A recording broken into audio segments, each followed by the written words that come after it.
अख्तर मेंगल साहब की पार्टी ने एक प्रोग्राम किया कोयटा में, और वो उनके वालिद अता मेंगल साहब के हवाले से उनकी बरसी पे प्रोग्राम होता है, और कोयटा में ये प्रोग्राम था। उसके बाद एक खुदकुश धमाका हुआ है। ये इस साल दूसरा मौका है पिछले चंद महीनों में कि अख्तर मेंगल साहब के ऊपर खुदकुश हमला किया गया है, और खुदकुश हमले में 13 अफराद अब तक शहीद हुए हैं, और कई लोग जो ज़मीन पे वहाँ गिरे हुए थे, जो देखा गया उस वक्त वो बहुत बड़ी तादाद में। वहाँ ज़ख्मियों के बारे में बताया जा रहा है कि लगभग दर्जनों लोग वहाँ पे ज़ख्मी हुए हैं इस खुदकुश धमाके के नतीजे में। कुछ लोग कह रहे हैं 30 से ज़ायद हैं, कुछ लोग 40 का फिगर बता रहे हैं। लेकिन जो मकामी सहाफ़ी हैं उनका ये कहना है कि अख्तर मेंगल के एक करीबी साथी हैं BNP मेंगल के साजिद तरीन साहब, ये नायब सदर हैं, और ये भी इस वाक़े में 13 अफराद के साथ शहीद हो गए हैं। इससे पहले आपको याद होगा लखपास के मकाम पर जब अख्तर मेंगल साहब धरना देकर बैठे हुए थे और कोयटा में आना चाहते थे, तो वहाँ पे भी एक खुदकुश धमाका हुआ था और उसमें भी कुछ नुकसान हुआ था।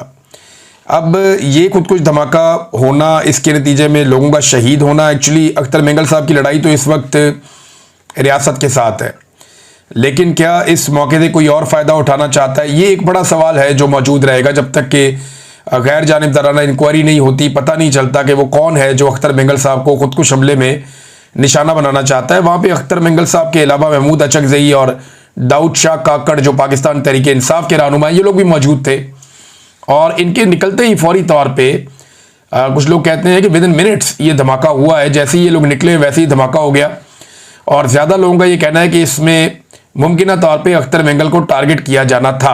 खुशकिस्मती से वो भी महफूज रहे, महमूद खान अचकज़ई भी महफूज रहे और दाऊद शाह काकड़ भी महफूज रहे। लेकिन ये बड़ा अनफॉर्चुनेट है कि 13 लोग इसमें शहीद हो गए। अब अख्तर मेंगल साहब ने क्या कहा इस दिन, ये मैं आपको बता दूं। डॉक्टर मुबारक बलोच को 3 MPO के तहत कैद किया हुआ है और 4 माह से उन्हें रिमांड पर रखा हुआ है। क्या मुल्क 2 लख्त करने वालों का कभी रिमांड दिया गया? क्या आइन तोड़ने वालों का रिमांड दिया गया? क्या मार्शल लॉ लगाने वालों का रिमांड दिया गया? ये तल्ख सवालात हैं जो अख्तर मेंगल साहब ने पूछे। उन्होंने कहा हमारी माओं और बहनों के सर से दुपट्टे उठाकर उन्हें पाबंदे सलासल किया जाता है। हमारे अकाबरीन इस धरती पर मौजूद नहीं है, इसलिए गीदड़ भी शेर बन गए हैं।